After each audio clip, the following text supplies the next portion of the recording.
Hundreds of protesters were killed in China's Tiananmen Square. The events of that day are still rippling into the present, and the images have remained iconic examples of democratic protests. Tank Man is perhaps the most famous photo from that moment.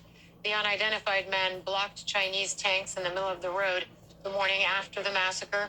He was eventually pulled to safety by onlookers. It's estimated Chinese authorities killed hundreds, if not thousands, of pro-democracy protesters over the course of one day.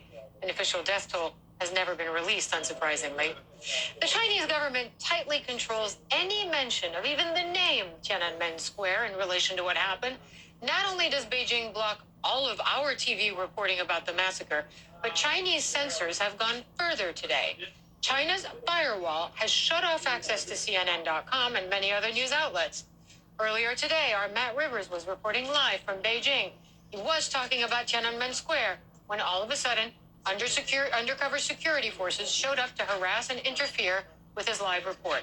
The team kept filming. Take a look. If you stick your neck out and you start talking about, we're not sure who this gentleman is here. Plainclothes police officer, more than likely. So what we're going to do now, Rosemary, I'm going to toss it back to you in the studio. Natalie, you can just back up. We don't want to antagonize the situation, but this is what happens when you talk about Tiananmen Square. Here we go. So what's happening here is that uniformed police officers don't want to be captured on camera pushing us away. Well, then they bring in people like this who clearly are working for security forces in some way, shape, or form, but they just don't want us to be here.